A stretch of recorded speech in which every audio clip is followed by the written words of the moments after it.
Hey everybody, how are you doing? This is Kirsten here, and you are watching or listening to A Better Way with Kirsten Kimura podcast. Today's podcast is one of those mindset episodes that I like to do every now and then, and more in the future. So, we're going to talk about handling big crowds and doing too much peopling, right? So, if you are more like an introverted person, maybe highly sensitive person, then these things are difficult for you. Being in big crowds, you don't necessarily enjoy them, and you also don't want to be around, like surrounded by lots of people. So I'm going to share some of my experiences with you today, and also give you a couple of tips that will help you to handle these situations better. Because I don't think that it's a good idea to always go and hide, right? Always use the label of I'm introverted or I'm highly sensitive to get out of these situations. And I'm not going to lie to you. I have done this, and occasionally I still do. I can't tell you how much easier it is for me to talk to you via, the screen like that. I have no problem with that. I can put my stories and my experiences out in the world like this. But it's a whole different story when I'm actually in a big crowd or with a large group of people. Then it's a lot harder. So I just want us to feel empowered. And if you are one of these people who doesn't enjoy this at all, I want to help you to make these situations a little bit more comfortable for yourself. And these are things that I've tried myself and have worked. And I'm also going to share with you one of my more recent experience with it. But I also wanted to tell you about my Strong and Sensitive course. Now, a couple of episodes ago, I announced the course and told you that this is a course that is meant for highly sensitive people who want to get into strength training. Maybe they don't actually even know that they want to get into it, but they really should, because this is a really great tool for highly sensitive people. But a lot of times there's obstacles. They can be mindset obstacles. They can be like, oh my God, working out is so complicated, so hard. How do I do it? So the course Strong and Sensitive is meant for people who are highly sensitive or they have TMS and they want to lift weights, right? And in this course, I have 14 audio lessons, actually 15 audio lessons, including the introduction. And every day we are talking about one of the problems that highly sensitive people very likely encounter, or people with TMS very often encounter, and then also send you some workouts to try out. So we're combining the two. And this program started at the end of April. However, you can still join. So I decided I'm going to change it so that you can jump in anytime. You can do it at your own pace. If you are getting busy, you don't have to listen to one audio every day. You can have a day in between if you need it. Totally fine. So you can still sign up for this course. I hope you do, because I think this is really valuable. So we're talking about a lot of topics such as people pleasing and feeling guilty, even without like an apparent reason, when we're trying to fix everybody's moods. This is very common for more sensitive people. We have a hard time putting ourselves first. We have a hard time saying no. So we're going to cover all of these topics, and I do have some prompts for you, some action steps for you to take. And then, like I said, there's the workout portion. We're talking about the right workout mindset. So a lot of people have this bad habit of comparing themselves to others. Sometimes we tend to focus like way too much on the looks and don't notice the empowerment piece that comes with strength training. Also, if you have thought that strength training is really difficult, right? Like, I have to have so many things, which is something that I've heard sometimes from people. I'm going to make it really easy for you and show you that it does not have to be complicated. So with this course, I'm sending out 3 workouts, and all of these workouts have a beginner version and then the more intermediate or even advanced version. So everybody can do this workout plan. So I really encourage you to get this program. It is 100% free, right? Totally free. You get a 7 to 20-minute audio into your inbox every day. And I hope you enjoy it. I really would love to get your feedback too, if you are doing the course. And if you could send your feedback to my new Instagram account, which is Tara Wisdom, TAARA_wisdom, that would be really great, because I want to hear how this course works for you. So like I said, you can sign up for it any time you want. I'm going to put the link in the show notes and then the YouTube description as well. Please tell your friends about it too, especially those who are highly sensitive, struggle with these problems that I just mentioned, and want to also start weightlifting or have the right weightlifting mindset, right? The empowering mindset. So this is what this program is for. And during this program, I'm giving you a lot of examples from real life. So over the course of many years that I have been a strength training coach and nutrition coach too, I have talked to a lot of people who I also know that are highly sensitive, and I have asked their opinions or their thoughts about strength training, how it has changed their lives, what were the things they used to struggle with before, and how these things have changed now. And I'm going to share a lot of these responses with you in this program as well to show you what is actually possible. And I just wanted to actually read you some of the things before we dive into today's topic. I wanted to share with you just some of the examples from this course, and I have a lot more in there. So, for example, highly sensitive people and people with TMS, right, which is what we talked about a couple of episodes ago, which is when you get chronic sensations in the body and there's no physical cause. This very, very likely happens to highly sensitive people. So people who are highly sensitive and or have TMS described how they felt before they started strength training. So I asked a group of people how they felt before, and they were definitely all of them like on the more sensitive side or had TMS. And some of the responses that I got were I was always overwhelmed, always anxious. I didn't have much confidence at all. I was very reactive, right? Remember, that's one of the things we talked about. If you're highly sensitive, your emotions are like really reactive, right? They just come like, boom, like, like really suddenly. And they just, it's not like I can respond. It's just like, boom, I'm going to react, right? This is how it often feels. So they felt very reactive. They were easily triggered. They had a lot of fear of being judged. They had frequent panic attacks. They're very afraid of failure. They had excessive worry about others' opinions, fear that they had let themselves go too far to pick that fitness habit up again. So that was one thing. They had a fear of their nervous system getting too amped up from exercise. And they were afraid that they're already so burnt out that if they add exercise in, then they will feel even worse from it. So now I asked them, how do you feel now? And these people have all lifted weights for about at least 3 months, up to several years, right? And what they say now, like how the weightlifting has really changed them. And I got responses like, I feel a lot calmer. I feel a lot more confident. I'm much present because lifting is meditative. By the way, this is one of the lessons in the 14-day course too, how to make lifting more meditating experience for you. Then they say, I can respond instead of reacting. I'm much more easygoing. I care less about other people's opinions. Lifting stops the overthinking habit, which is, I love that one. I'm still empathetic with others, but I don't try to fix their lives anymore. I'm so much stronger physically, plus I have muscles now, which is, of course, really amazing. We all want that. I have more energy. I'm hardly ever sick. I really like that one. And somebody who had TMS said this was the last piece that had been missing from my TMS recovery. So you see that it is so important for highly sensitive people. So I really want to encourage you to pick up the strength training habit. And this 14-day course can be really, really great starting point for you. Or if you are already lifting, just continue doing it and use the more advanced level workouts and then take in the mindset part, because I think you're really going to need it. Okay, so this was all about that course. Sign up for it. I hope to see your name in the sign up list. And today we're going to talk, like I said, we're going to talk about handling busy events and too much peopling, right? It can be super hard for people who are more sensitive to handle this. Like we talked about overstimulation a couple of episodes ago.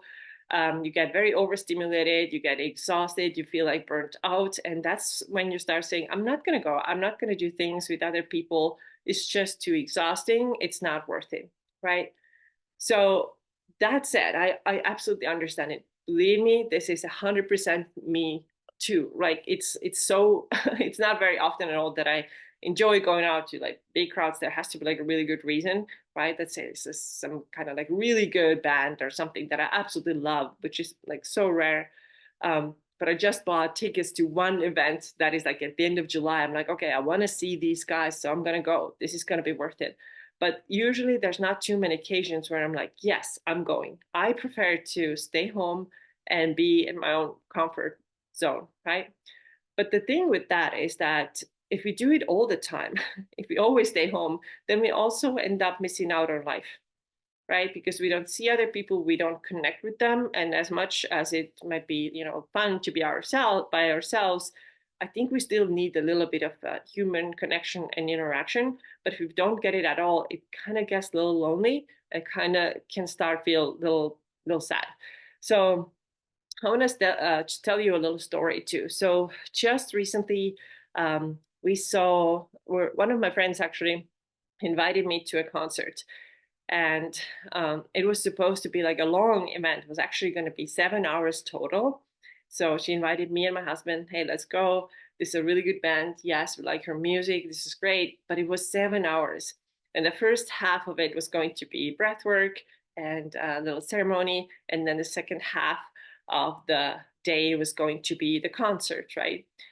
And then, while I love all these things, I love breathwork, and I've done an episode with my breathwork guides too. Breathwork is awesome. Go check out this episode. I'm going to put that in the show notes as well. While I love breathwork and I love this more like spiritual setting, not like to, how would I say it? I do it every now and then in some shape or form, right? But I'm not going to get very much into these details right now. Anyways, I love this kind of stuff and I love the music, but it's just the thought of it, like being 7 hours with other people and like being surrounded by lots of people that some of them I know, most of them I don't know. 7 hours, that sounds like absolutely crazy. And I already started telling my husband that, hey, maybe we should go only for half a day. Let's skip that, the breathwork part, and let's just go to the concert, or let's just do the breathwork part and skip the concert. Or like, is there any other way how we can make it kind of shorter? And he said, hey, we're like 1 month out, right? Or six weeks even. You're already trying to get out of it. Do you see it? And I was like, yes, but it just comes from my past fears that sometimes these experiences have been difficult. Just the whole idea of like, I have to kind of perform, but it's in my head. Do I really have to perform? Do I really have to like be a certain way? Actually, I don't, right? And I want to tell you in a little bit where this idea comes from. Um, but then I was like, yes, you're right. Like I'm already trying to get out of this. It hasn't even happened. And it doesn't make sense, right? It doesn't make sense. I can always, take some breaks by myself if I need it. And it's gonna be fine, right? It's gonna be fine. So this is just like how my brain works. Let's try to get out of this. But this is like how things are going to go really depends on our expectations. So if I go into this event already with this expectation of like, oh, this is going to be so hard, I'm going to be so exhausted, I'm going to need 3 days off afterwards, then this is likely how it's going to go, right? There's this great book called The Expectation Effect that talks a lot about it, right? You tell, okay, this was going to go, I was going to go, I'm going to set this expectation, this is likely what you get. This book even showed, like, it had amazing examples of like how what you expect actually, this is how it turns out. So if what we expect is so negative, then very likely the experience is going to be negative, because this is how we really set our brains, right? We are already telling our brains, oh, this is going to happen, look out for that, right? Or like try to find more evidence for how this is going to be a terrible thing, right? And your brain will find more things like that. It's called reticular activating system in the brain. So yeah, like I said, it's kind of like a filter. It starts to filter out the good things and find more negatives if this is what you feed your brain, right? So, however, instead of approaching this event with lots of worrying, I took a different approach, and I was like, you know what? It's gonna be all right. I'm gonna set the expectation that it's gonna be all right. So what we can do, and what I did, was telling ourselves that we can absolutely handle it. We can handle it, right? I mean, we're adults. It's okay. It's going to be fine. Number two, we can take alone breaks. We can take a lot of bathroom breaks. We can go for little walks just by ourselves. Believe me, I did that. Number three, in conversations with others. Um, this is something where things can get really hard, because I know that if we're a little bit like lacking confidence, then we can be focusing so hard on like, oh my God, what am I going to say next when this person has done with her talking and there's going to be this awkward pause, like how I'm going to feel this, right? So instead of thinking, what am I going to say next? I started thinking, I'm going to listen. I'm going to listen like with like full attention this person. And I believe that when I listen, then the follow-up questions actually come up naturally, right? It's much more natural because there's always something like, oh, okay, you did that. Okay, tell me more about that, right? Instead of like, being like so tight there and thinking in your head, what are you going to say next? And completely missing what the other person is saying because you're just so preoccupied with your own thoughts, right? Then the next tool that I think is really, really important, and I love this visual. So the idea is letting go, right? So instead of over analyzing everything that we said, and it could be like, oh my God, did I say this thing right? Did I come across the right way? Maybe for some people, it's even like, did I dress right? Was my response normal? Did I make like a complete fool of myself? Like, we have these thoughts, we're like over analyzing a lot. So I like to use this visual of letting go. And then when I say something and my brain wants to go like, right, like, what did you say?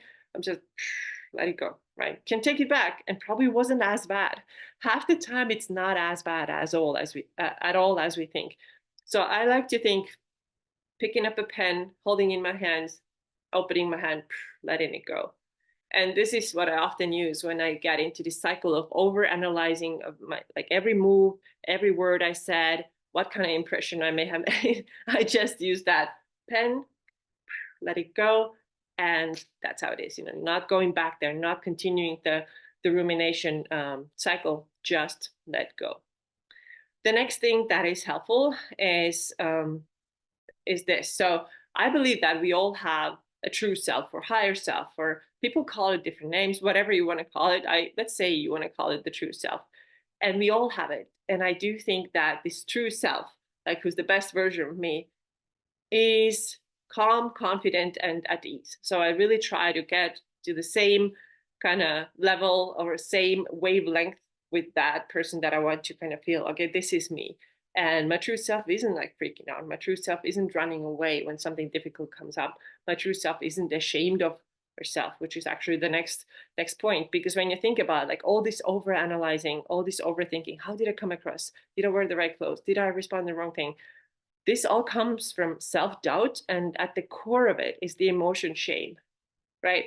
So shame is a toxic emotion. It is a learned emotion. This is not one of the basic ones that everybody is born with. There's this sadness, anger, fear, joy, happiness. There's some others that we are all born with, but shame is not one of them. So shame is actually learned, learn from life experience. And now if we take that shame on, say, hey, come on, welcome in, then that's what does it. That's what makes us feel like, I was so dumb for saying that. Oh my God, like I dressed wrong. People probably think that I'm stupid. It doesn't feel good to say these things. But if you think this way, then this is shame speaking in you. And you don't want to listen to that shame. So I just reject the shame and say, this is not me, right? This is not me. This is not what my true self is like. It's not like the shame doesn't belong in me, right? This is learned. This is not like a part of me. I wasn't born with it, so I'm not going to accept it. I'm not going to listen to it. And to me, like it really helps. And actually, this is the first lesson in the Strong and Sensitive course too. And I'm going to just give it away right now, but I'm telling you like a story there. And the first homework is actually start finding out where do shame and fear show up in your perception of yourself. How do you talk to yourself, right? Do you say a lot of negative things or like have a lot of like self-doubt? Because if you do, it's just these are just representations of shame.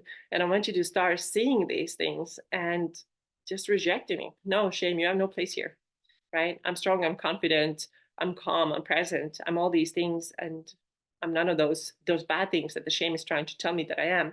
So for me, this is a very, very helpful thing to notice the shame, and this takes practice because in some of us, it's just so deeply rooted. It's been with us for a long time. It's very deeply rooted in us, and we just think that we should trust it. And no, we should not. We should not. Okay, and then a couple of other points that help me where I can always take the next day to decompress and not see anybody if this is what I need to do, after a busy event. And overall, just before the event, shifting the mindset from the whole event is going to be so hard to what if it all turns out okay? Right? Why can't we think this way? And guess what? Everything worked out totally fine. It was a fun event. Had a really good time. I wouldn't do it every day, definitely. I wouldn't want to be in 7 hour events and talk to people all the time. But the people that I was with, they're really, really fun people. That's also, of course, makes it a lot easier if you like get along with people and it's friendly and nice. And it was absolutely, absolutely cool. So there are also so many opportunities in these events to just challenge yourself and grow stronger from them. Like I said before, just because we are more sensitive or are very introverted doesn't mean that we should always say no to everything, and just use this like introversion and high sensitivity as ways to just get out of things, because then we eventually end up missing out on life too. So I think it's very good to know yourself and how much you can handle. So like I said, I wouldn't want to have like these events all the time. Absolutely no. No, this is a big no. But sometimes it's good to have them. And I had a also, really interesting kind of conversation too with somebody on Instagram. And then she said that I feel like some days I can do it and some days I'm so maxed out from already previous interactions, and then I just don't want to push my limits anymore and go out and do stuff.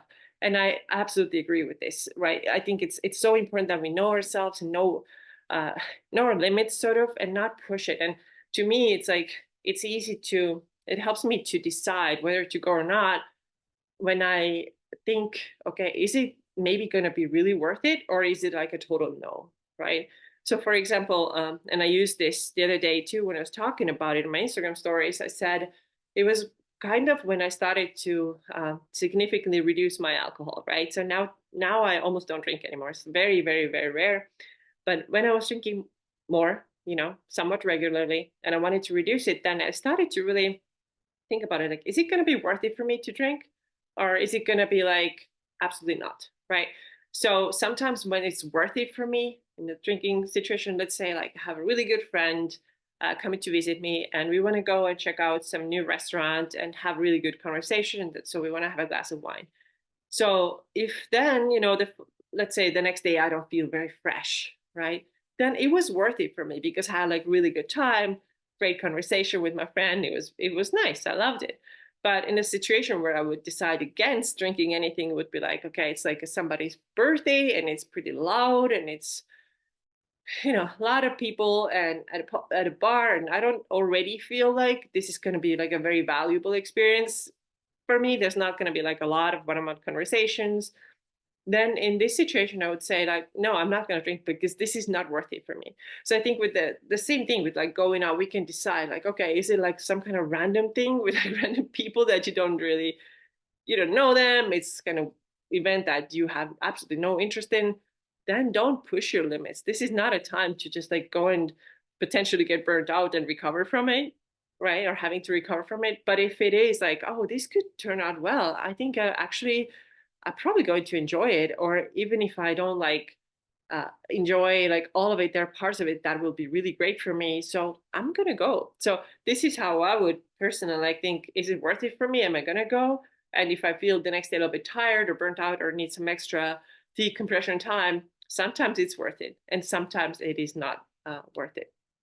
So this is it. So basically, the message here is that yes, it's so important that we know ourselves, and that we don't push ourselves too much. We know that we're more sensitive. We tend to get more overstimulated. If you are a highly sensitive person or a very introverted person, then it's okay to stay home often, enjoy your own company. I think it's so great because a lot of people are not able to even enjoy their own company. They just need some interaction and stimulation all the time. So I think it's actually really nice that we're not like that all the time. It's very pleasant to be just by yourself, and it's great if you can enjoy it. But at the same time, let's not completely move away from like social interaction either. I personally do feel like that if there's been a long period of time, and believe me, they do happen, when I don't get out of my house a lot other than going to the gym, obviously, because this is what I do, then I start to feel it. I just start to feel like I don't like my emotions are kind of just like heavier, right? I tend to get more of these like, just kind of blah feels. and it doesn't, because if you don't have like good connection, like new input in your brain, um, talking to different people, then it can get a little bit mundane, right? And it can be hard to see once you're in it that, okay, it's getting really mundane, it's getting really boring. It can be really difficult to see from the inside. But when you step out of it and actually have a little bit of interaction, and you use these tools that I told you, then usually you're going to feel better and like, okay, this was actually really good for me. And I want to actually share one other thing that I just remembered. I had a In addition to this event that we just had, the day before, I also had a really good friend visiting me from California. We spent almost the entire day together, and and then we talked about it, and he mentioned the same thing, that sometimes he has, let's say, like agreed to go somewhere, and it's so hard for him to take that first step and go. And he said, sometimes I'm driving and I'm thinking in my head, turn back, turn back, turn back. No, but I still keep driving, and I give myself one more opportunity. Okay, this is the last place where you can actually turn back, you don't have to go. But then I still end up going. And like 9 times, let's say 8 to 9 times out of 10, when he does go, he's actually happy that he did it. And we're very similar in that way, that we're definitely quite introverted, and get along with like very close friends very well, but like bigger events are kind of like, we don't love them necessarily. So when I heard him say that, it just sounded so familiar. But also that he said that, yes, like usually when I do end up going, I do feel a lot better. It's just like there's a lot of like internal pressure that is before that, like this self-doubt and the back and forth, and can I not go, blah blah blah, all that. That's what's actually draining. Right? But once you get there, it's fine. So that's today's episode. So once again, I hope that you sign up for a strong and sensitive course. Maybe you find the workout portion more useful for you. Maybe you find the mindset portion more useful for you. Either way, take what you want from this program. Like I said, it's completely free, and I hope you enjoy it. All right, thank you so much for being here today with me, and I'll see you in the next episode. Take care.